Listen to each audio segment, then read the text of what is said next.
Okay, so I just watched a video, an interview, extra dimensional beings episode on the Gaia channel, which I highly recommend. It's super, super cool.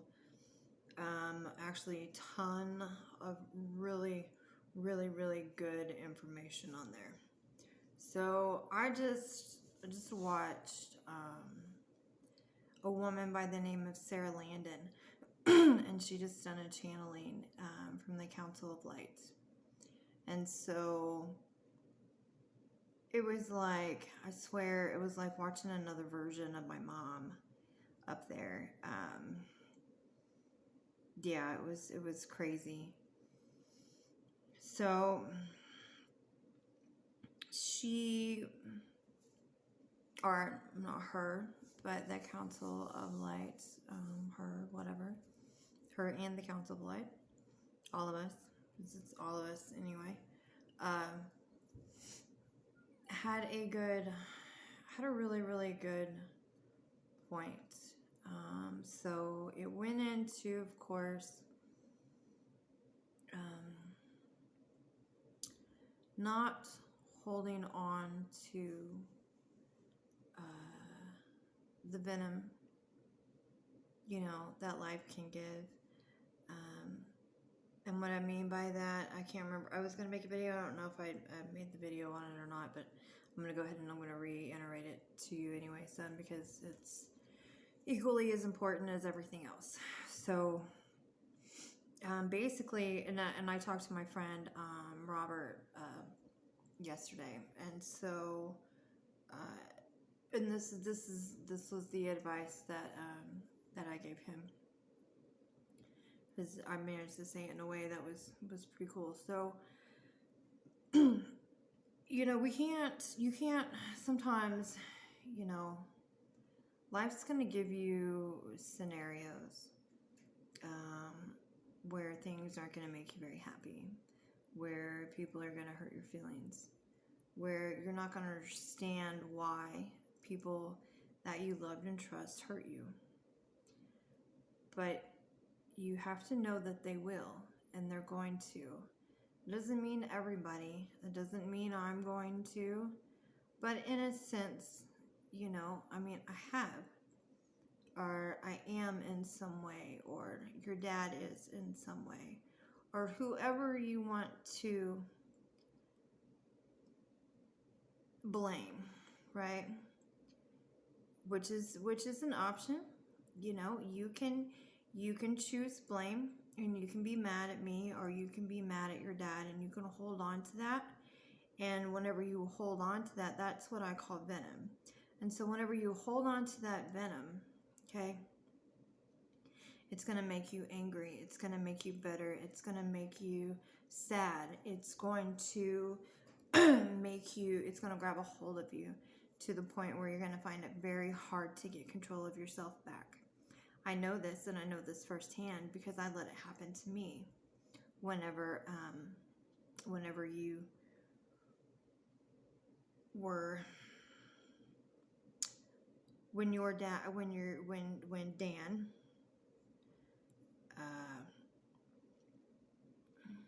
we're going to say Dan, chose to do what he did, okay? I was really, really angry, and I didn't understand, and that's not something that I wish upon any parent, ever. Ever. It was a very horrible, horrible deal. And I held on. I did better than in theory. You know what I mean? If I was to just think that what I would do if I had never been in that situation. I mean, because before, I thought about like what would I do? What would happen? What would I say? What would it be like if I was ever in that scenario? And don't ever do that. Don't ever pre-think too much on something because you will make it come true. I mean, I'm not saying that I made it come true. I'm just saying that, yes, you magnetize what you send out. So if your thoughts go on one thing and it's bad, then you will draw those kind of things into you. That's why we always say you take responsibility for yourself and for everything that happens in your life, because as within, so without. So what you think about, what you feel is what you're going to have on your outside, okay? So with that being said, now with y'all, oh yeah, so anyway, so back to the subject.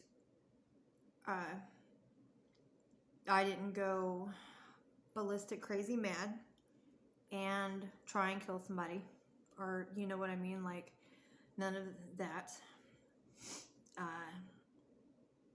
But you know, I held on, son, to that venom for a long time, and I let it eat at me, and I let it eat at me and eat at me to the point where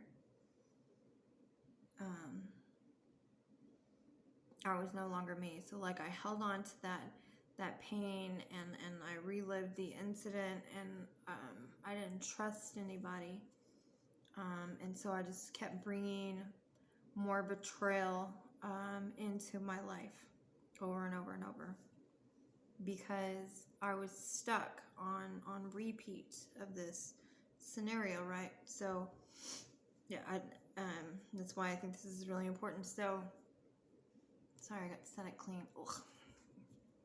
It's PSI energy anyway. So that's what I refer to. Excuse me. Whenever I say venom, that's what I mean. Is that's venom, right? Because it obviously didn't do any good for finding you or getting you home. It didn't do any good for me, and it sure didn't do any damage to Dan. Not that I was trying to do damage to Dan, but back then, I mean, it wouldn't have hurt my feelings. However, I've grown since then, and that's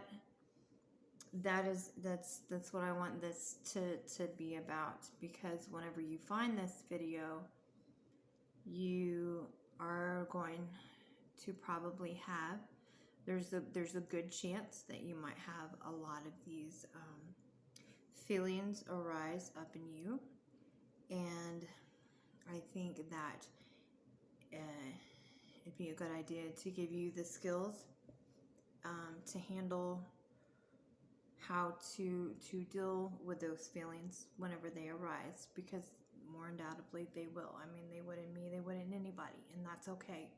It is perfectly okay to get angry, to be angry at me, to be angry at your dad, or to be, be angry at Dan, or to be angry at whoever.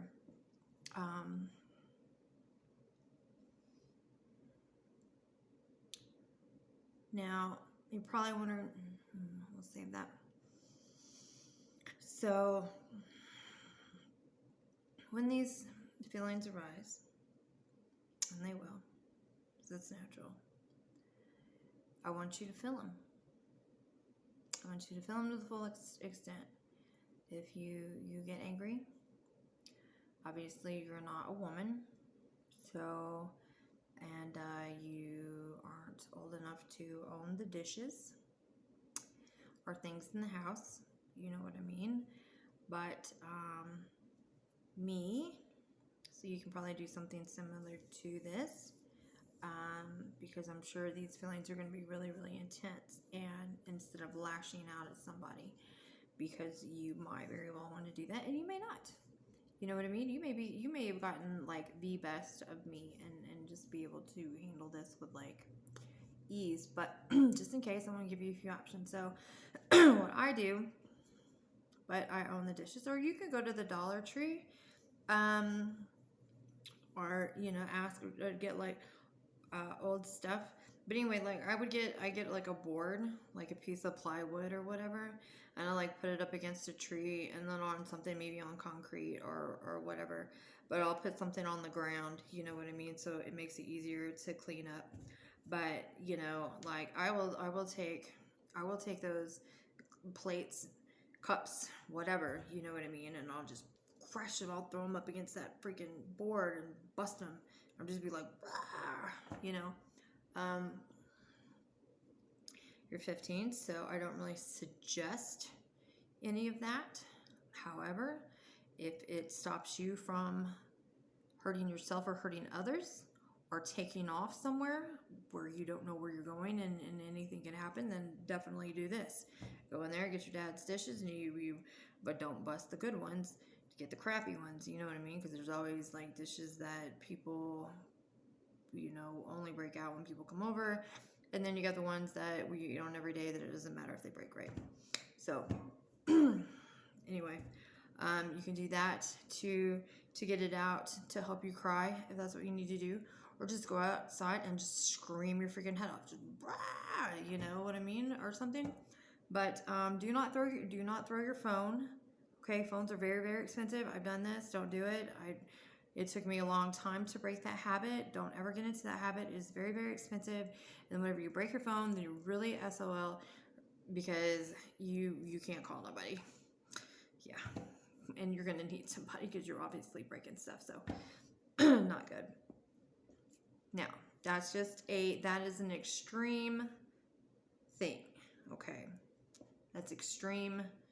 That's the extreme. Okay, don't go beyond that, because really, and if you go and don't go and like go smoke some weed or do some drugs with some kids or whatever, or go out and like hit mailboxes and shit like that, because whenever I do find you, I'm gonna beat that ass. I'm not gonna beat that ass, but that is dumb. That was really, really dumb. You'll be doing up downs for a very long time. Just saying. No. Okay. No. I'm sure you're not gonna do that, so I'm not really worried about it. I'm just saying, you know, take a deep breath, sit back, clear your head, go for a walk in the yard, step outside, do whatever, okay? Don't argue with Dan whenever you ask him about it, or however the situation goes, okay? Don't argue with him. You know, he's raised you this long, or so far, so, you know, you respect him and you listen to what he has to say. You don't have to agree with what he says. You don't have to like what he says, but you do have to respect what he says. It is still his house, his home, and his rules. And regardless of what my opinion is, you've got to respect that, and I've got to respect that. That's just the right thing to do. It's just the right thing to do. Okay. Now, because you can process the stuff later, okay, and then talk to him later, but you can never get anywhere where you want to go with somebody whenever you're upset. One, because really what you're upset at is, it's not even, you don't even know what you're thinking. Like, all these thoughts are just flooding through, and these emotions, and it's going through you, and your body reacts, and then, you know, stuff like that. So it's never a good idea to really try and discuss anything at that point. You wanna calm down first, okay? And take a breath. So how you do that is you take a breath. You take about 3 deep breaths. Okay. The best way to do it, I like to go. I mean, there's a few ways to breathe, and obviously you breathe every day, so you know how to breathe. But I like the Shaolin Qigong way. So you breathe in your nose and you breathe out your nose, right? So big, you know, diaphragm breaths, and then out, or whatever. And then, so like, you got to ask yourself, okay, so 5 years from now, 10 years from now, is this, okay, I think I'm jacking this up. Okay, let me go back to the snake analogy. So people don't die from snake bites. Okay? Nobody on the face of this planet has ever, ever, ever, ever died from a snake bite. Okay? They die from the venom. Do you see what I'm saying? And venom, whether it's, poison neurotoxins from a snake or a lizard or whatever, or if it's the venom of the pain that we're feeling, if we hold on to that and we let it circulate through our veins and through our mind, and through our body, it's going to get trapped in there, and it's going to fester, and it's going to contaminate every part of your life. Okay, every part of who you are, every beautiful section of you, every beautiful thing that you are, it will taint, it will kill, it will poison, and it will bring down. It can be stopped. I mean, anybody can change anything in any minute because every moment is a new moment. But don't hold on to it. Why? Okay, why would you want to hold on to it? You know what I mean? I mean, we can be mad, and you can be mad at me, and you can be mad at Dan, and you can be mad at anybody else who didn't say anything, who let all of this go. Okay? You can do that. That's it's legit. That's one way to look at it. But you're going to die of poison. It's going to kill you. It's going to eat at you. It's going to hurt our relationship eventually. It will hurt yours and Dan's relationship and everybody else's, because it's going to eat you up inside, and that is not at all what I want. Okay?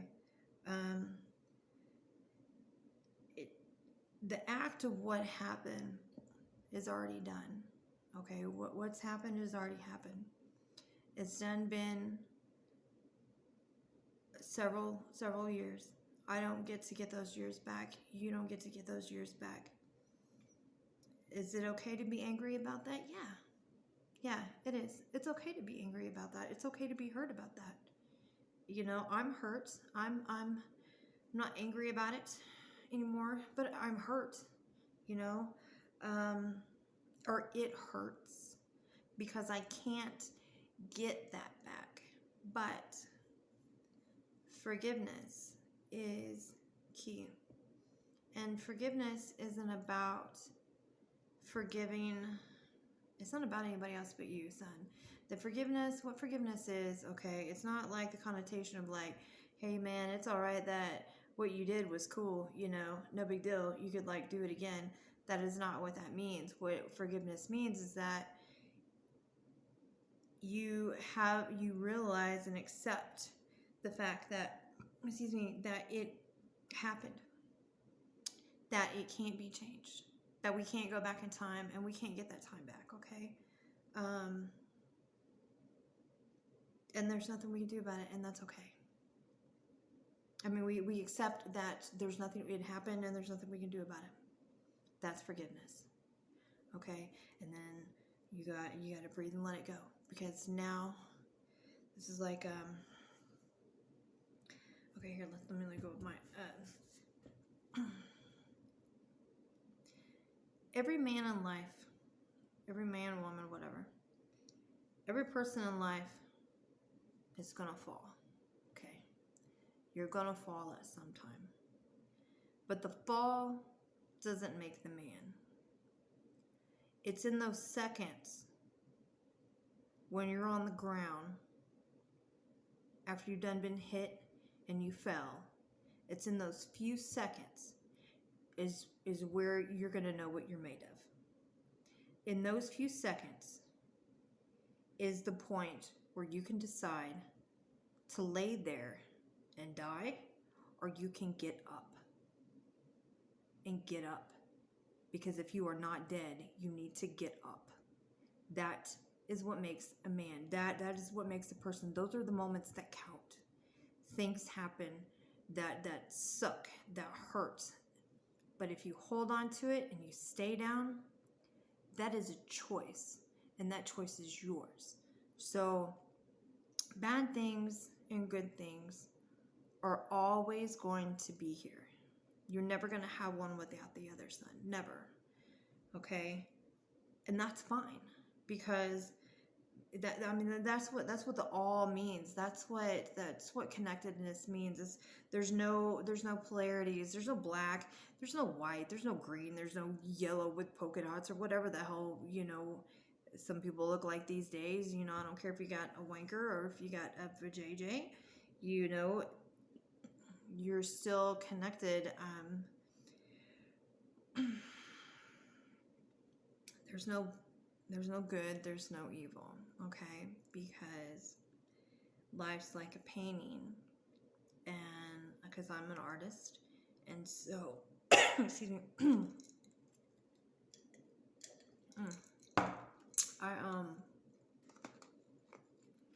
That was really weird.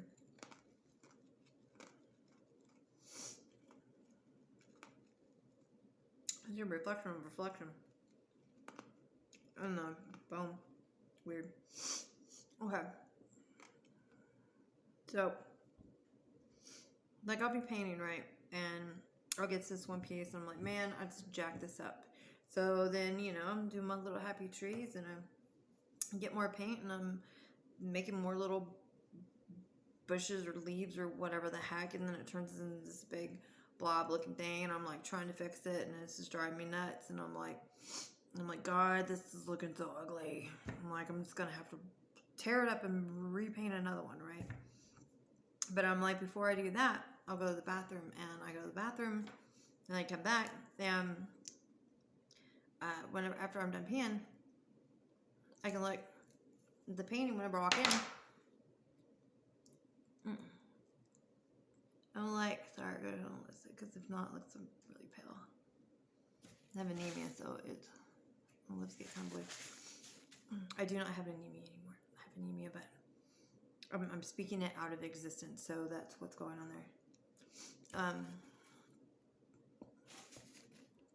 there. Okay. So I come back from the bathroom, and then I'm like, hey, man, that looks really, really good. And since I stepped back and I looked at it, it looks great. So that's kind of like our lives, it's kind of like that, right?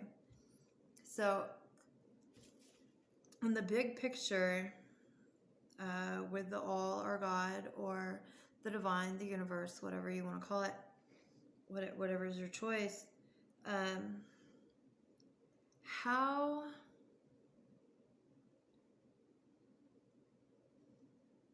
really vain of us to think that we have complete control over everything that happens. Like, what we know what's best for everything. That we have a right to punish ourselves. That we have a right to even punish others because someone done something wrong. Because in the grand scheme of things, we're not the artist. We're not the director of the movie. We're not the movie maker. We are just actors in a movie that somebody else created, being the universe. So this one small spot that looks like a big mess up, right, really is a part of something greater. And without it, then you couldn't get to the next level. I guess you could look at it too, like trying to get across town on a bus system, right? You get on one bus, you get on the yellow bus or route yellow or whatever, and then you got to get off at Walgreens to catch the green route bus going the direction to Walmart, which is the direction that you're going in. You know what I mean? So you've got to be at that bus station at a certain time to be able to get that bus, because if you don't connect with that bus, then you're not going to get to where you're going, and that's what life is. So that's what you can't be mad. And then besides that, we spend so much time, and I've noticed this with myself too. Sorry, I'm looking like poo-poo. Actually, I look great. No, I'm getting nervous. What was that? Okay. All right. Even me, whenever I was younger, and even an early adult or whatever, it's I would be angry at my parents for whatever reason, or for whoever, for something I didn't get, for something I expected that I didn't have, you know, and in that in that lack of whatever it was that I wasn't getting that I thought that I needed, a lot of times in life that becomes a focal point for a person. That becomes a passion for them. It becomes something that is incredibly important for them, something that they create for others. You know, definitely something that is very important and prevalent in their life. So, um, say for instance, lack of a father figure, right? Okay, you that can be. I mean, that's an important thing to me. So I'm really about there being two parents in a child's life, you know, as much as possible, regardless. I mean, unless, you know, it's to the point where it's like seriously dangerous, you know what I mean? But I don't ever see it being seriously dangerous unless the person is like going to kill someone, like that is, you know what I mean? Or like, you know, do something crazy like put other people's lives in danger and stuff like that, you know what I mean? And like serious danger, not like, oh, well, somebody's going to drink a glass of wine in their home with dinner. The whole world's gonna come to an end. Now that's stupid. Okay, that's just downright freaking stupid. That's an excuse. That's just, and someone grabbing for excuses. So I mean, you know, unless anyway, probably need to stop there. Excuse me. I apologize for that because there was some feeling in that. My apologies. So see, nobody's above reproach, but that could be, since I didn't have I had multiple dads in my life. You know, for me, it became very important, right? So that's always been a big thing, and your brother's dad and stuff is always, you know, always in their life. As a matter of fact, I still hang out with Randall, you know, every so often. I hang out with him and his kids or whatever, girlfriend or whatever he has at the time, or whatnot. You know, we still get along. That's important to me.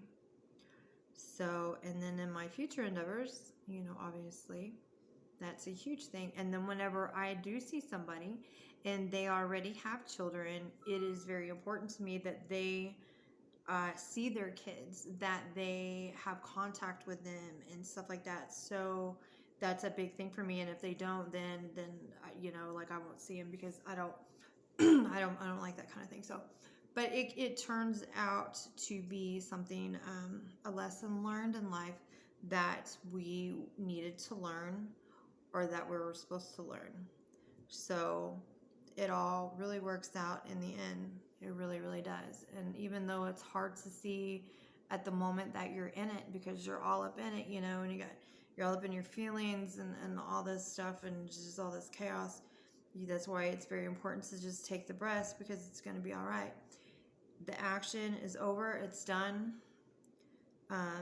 You won't, our free will. And since there's good and bad all the time, right? Or however you want. There's positive and negative all the time. Our choice, our free will, our gift from God, the universe, or whatever, is the choice on what we look at. What are you going to look at? You're presented with both things on your plate. So what are you going to look at? You can look at the good side. You can look at all the beauty that comes from it. You can learn from it. You can transcend it. You can become a better person from it and for it and by it. Or you can ruin the rest of your life by holding on to a venom that doesn't do you any good, that doesn't do them any good, and it doesn't hurt anybody but you. So that's free will. That's our choice. I mean, this is life, and then those are the choices that we have. So for me, I choose not to hold on to any pain.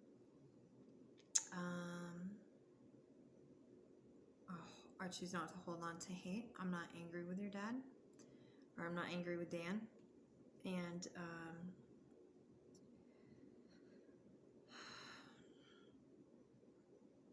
you know, I really look forward to being able to see you again, for these videos to find you, for this nightmare to be over for me. I always keep in mind that you're safe. You know, I mean, I keep in my mind and my beliefs that you are safe, that you are happy, that you are loved, that it's all going to work out. I'm going to find you, and you know, it's going to be all right. So for Dan too, you know, look, this isn't a trap. I don't hate you. I'm not trying to send you to prison or to jail or to take you out of Tristan's life or anything like that. I mean, he's 15, or fixing to turn 15 the 29th of August. So obviously this is a very important time, especially one where he needs a male figure in his life. Granted, you and I both know, and I don't know what you're like now, you know what I mean? I like to think that you yourself also have gotten yourself together and gotten over your PTSD, because I know that we both had 2 really bad tours, and we did back-to-back, Iraq and Afghanistan. I remember the conversation that we had with the freaking States Command Sergeant Major there in or Oregon or whatever, or that whoever the big wig. So, and when he asked us not to do it because it would tear our marriage apart or whatever, I remember all that. So I'm not, and I know that Bruno died, and I know that other people died too. So I don't hate you, and I'm not holding on to that. And I would really like to be able to work this out in a way where it benefits everybody. And I am not looking for you for a relationship. So to a wife, if you have one or whatever, no worries. Not for me, not my thing. But that's obviously done and over with. So you're safe. And I thank you. If you have done my son right, then I thank you for that, because I don't know if you knew anything. Well, I know you did, because I emailed you and made sure you knew, so you knew the whole time. I'm not gonna hide that truth. Truth is truth. But if you're good to my son, then I'm grateful to you, and I thank you for that. It takes a hell of a woman to be attempt to be a mother figure to a child that isn't yours. So good job there, hopefully. So that's that. So basically, we can come up on this situation where there could be all of these crazy feelings, Tristin, and there probably is going to be, and there's going to be different feelings and different perspectives, and different opinions from people. But here's the thing, okay? Nobody else's opinion matters but yours, okay? Nobody else is living the situation. Nobody knows the situation.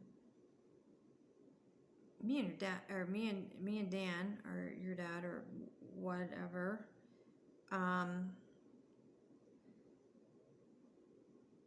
we know the truth to the best of our knowledge, because, and I say that because when you have, like I mentioned earlier, I come home with PTSD. He come home with PTSD. That's something really hard to deal with. Okay. We had a friend die. The friend died. Bruno, Captain Bruno. He passed away that day because he did, not because, but he had switched gunner seats with Dan, because they called me and they asked me, called me on the sat phone from Afghanistan and said, hey, I want your professional opinion. This is the route that we took, and this is the events. This is so I asked him a series of questions. He answered them. Dan has a lot of respect for me in that department of the military, and that is one of my areas of expertise. And I have a lot of respect for Dan. I have a lot of respect for Dan, other than our situation. For him as an officer, as a matter of fact, if it wasn't for knowing Dan, I would not have been the leader that I was. And he's an excellent leader, definitely on soldier care, and he'll back his soldiers, and and I like that. I really do like that about him. I admire that. So this doesn't have anything on a professional level, because on a professional level we are both very, very, very, very professional, and I do not downgrade him on his professionalism at all, and I know that he does in me. So with that being said, I tell him that, hey, this is my opinion based on the facts that I was given, and I think you're going to get hit. So he goes and he tells the commander, the colonel. And so you got to understand that even though my opinion has weight, I am not the commander. The colonel is. The colonel was. It is his call. And I respect every call that he makes. He done the best that he could with the information that he had. And sitting in his position, I cannot very well sit here and say that I would have made a different decision than what he had. So I want to get that clear as well. There's absolutely no blame in this.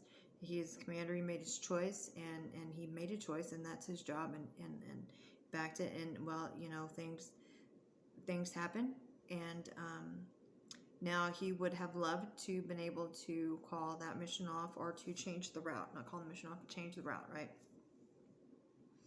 But unfortunately, the way the Army works, whenever it comes to intel, you have to have a certain amount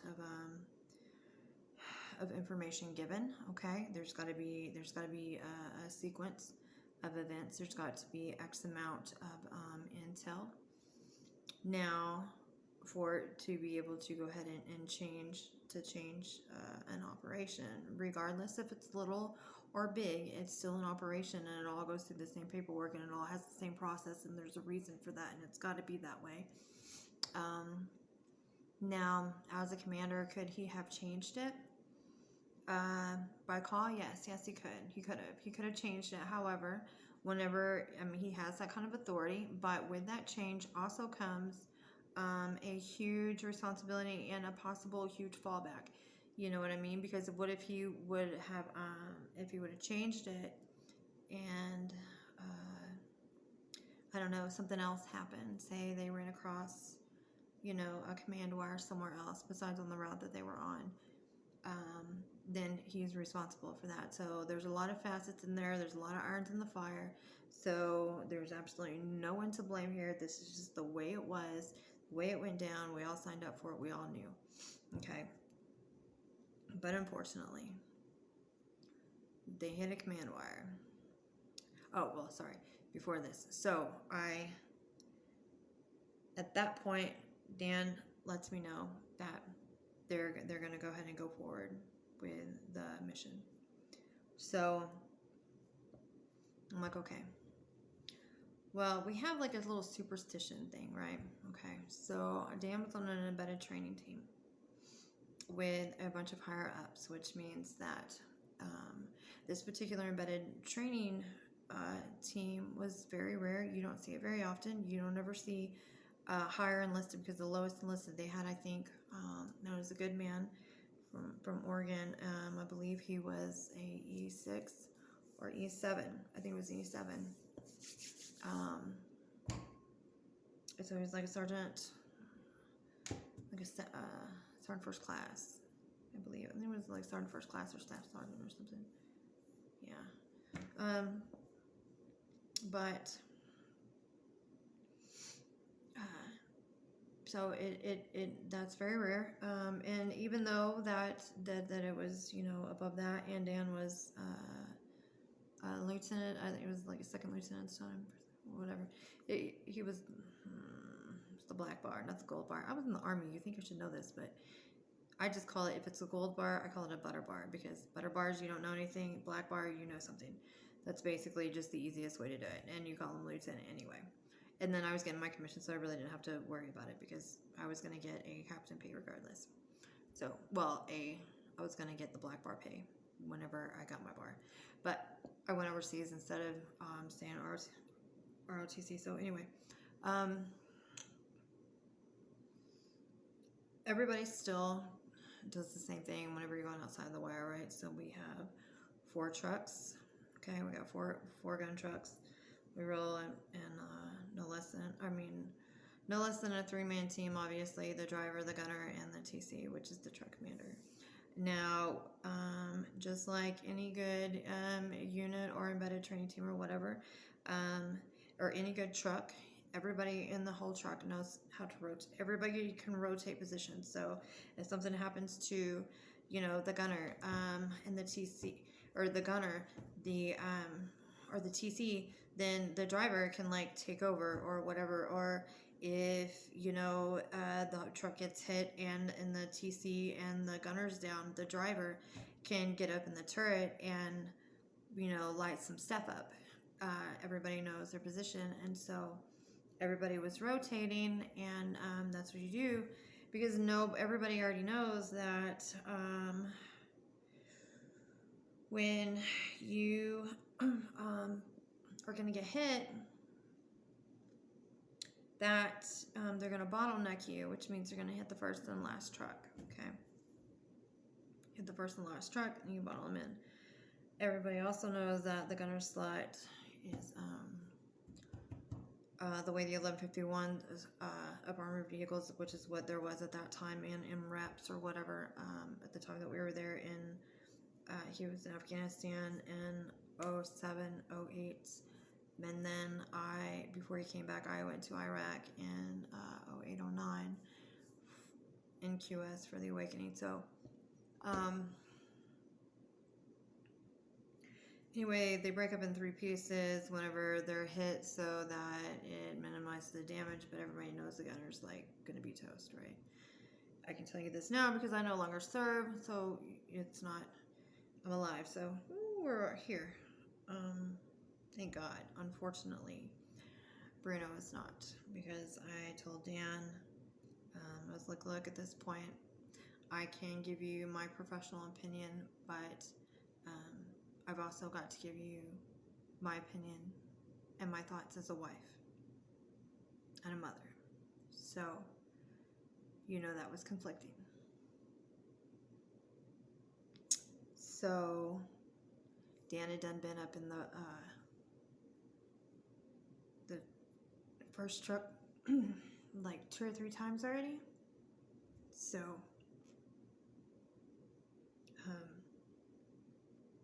Captain Bruno was like, sir, as I think Dan was a captain, he got promoted to a captain at that time. So he's like, sir, I'm single. I ain't got no kids, and I don't have a wife.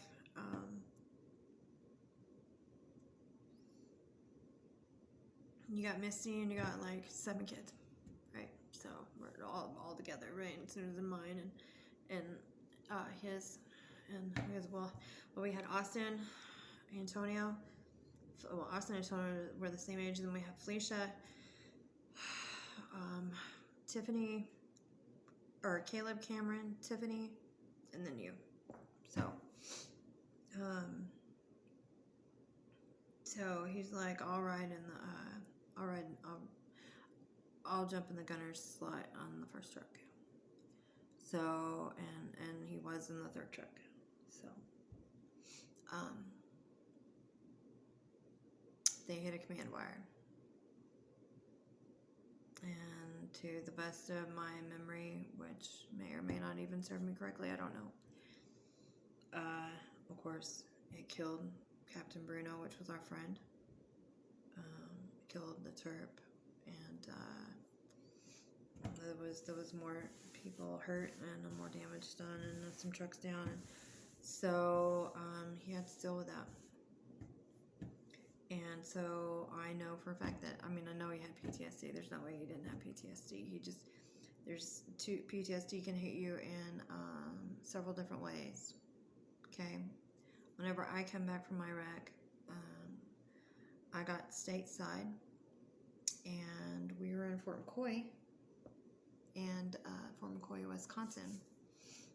And I got to go to the bowling alley because I was on the advanced team.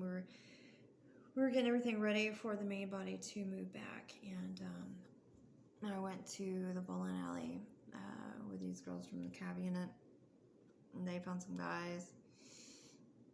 They didn't leave me on purpose. Like, we were all walking together back to the barracks, and the barracks were being worked on, and I knew that when we were at the bar, I call it a bar, it was a bowling alley, and it was on base, but there was beer, so we got to have a few, and I normally never, ever drink a beer that anybody else gets me, and I don't ever drink a beer that I sit down at the table and go to the bathroom and come back. If it goes out of my hand, I'm done with it.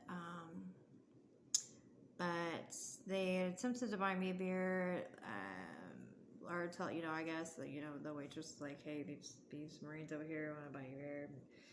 And I was like, no thanks, I don't need one, blah, blah, blah. And then I went ahead and, because I was out of money, or didn't bring enough with me or whatever, because I always had money, but I didn't take it with me, and I don't take all my money, obviously, whenever I go out like that, if I'm going to drink, or have a drink, because that way I can't spend it. Or even if it's to the grocery store, I make sure that I don't bring it all. I only bring the amount that I know that I've already budgeted in, so that I don't go over and I don't cause issues, right? So with that being said, I took the beer, and I felt it come on pretty fast, and so told the girls that I was ready to go, and so we went to leave, and they had their guy friends or whatever, and so of course they're pretty good drunk, and I'm pretty drugged. So it seemed like they were walking like faster down the sidewalk, because the bus it stopped running after a certain time, right? Like after like 9 o'clock or something, or 8 o'clock or whatever. And then I think the place closed at like 9 or 10. So I'm straggling behind. I start feeling it really come on, and I look behind me anyway. So yeah, so it was a bad deal for the both of us. Anyway, then that's all the details that I'm going to go into, because those right there are bad enough. But so I do not by any means blame Dan, hate Dan, or want to cause him harm, or to cause you to not see him or to be around him, because regardless of what the scenario is, you have been with him this time. So obviously there's love and a bond there. So and I know that he loved you very, very much. The decisions you make in life, right? Obviously not. But do we all make right decisions all the time? No, we don't. And so here we are again at that choice, or that few seconds when you're down. What do? I can choose A, to, sorry, so eloquently heard this on a movie once, but it stands true. I can choose to hate him for the few things that he done wrong.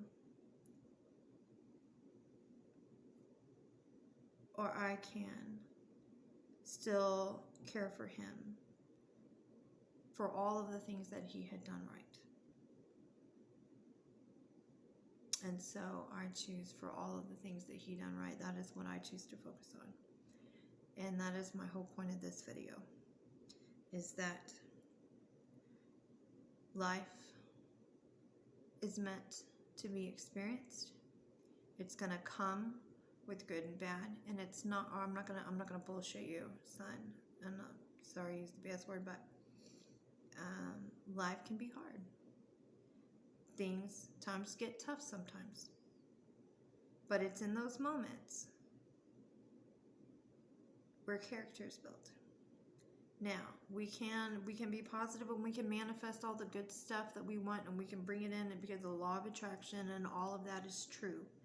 All of that is true, but the ultimate truth is that we've got to remember that even though that we can manifest stuff, and we can, as within, so without kind of thing in the law of attraction, we're not the ones running the show here. We got to let go of control. We got to let go of expectations.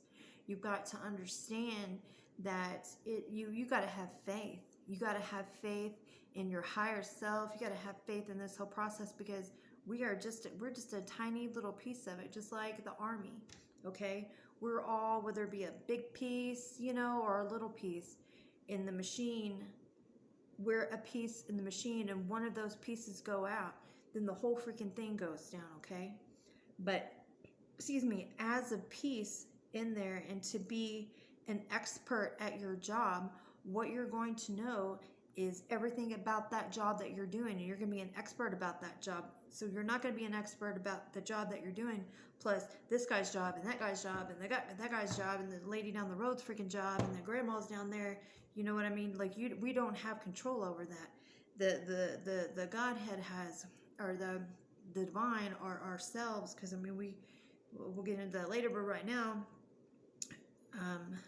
but the grand plan, whether you want to call it God, whether you want to call it your divine self, because, like, for me, I believe that, this obviously is my creation, but I'm not at my higher self yet, because it's a process. You know what I mean? Like, whenever I go to take a shower, there's certain things that I got to do to be able to take a shower efficiently and properly. Like, I can't step into the shower and soap up and then get out of the shower and take my clothes off and expect to be clean, because that's not the process that it works at. So I know that I'm not at that level yet, because if I was, then I obviously wouldn't be here doing this right now. Now, so with that being said,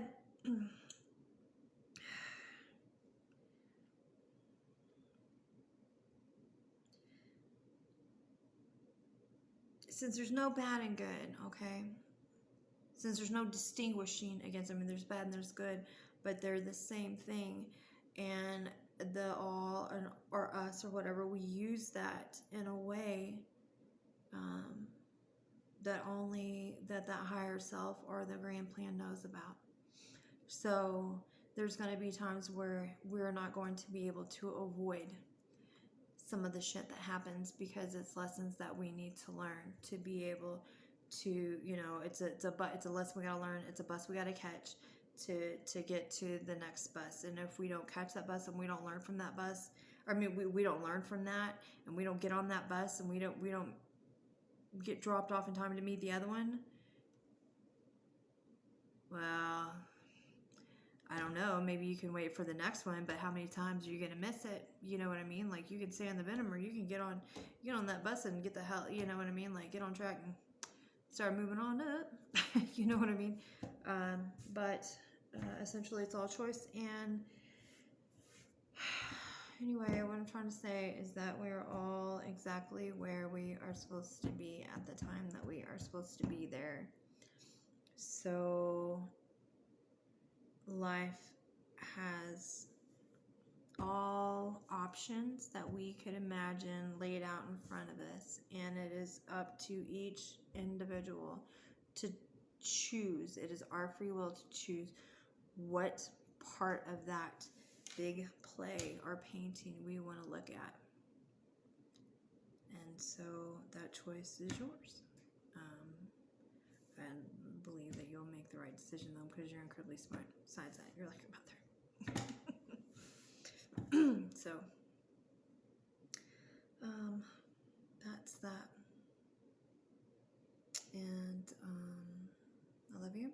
And I hope that made sense. And I look forward to seeing you soon. And Dan, look forward to being able to talk to you. I forgive you. And I hope you forgive me. And that's it for right now.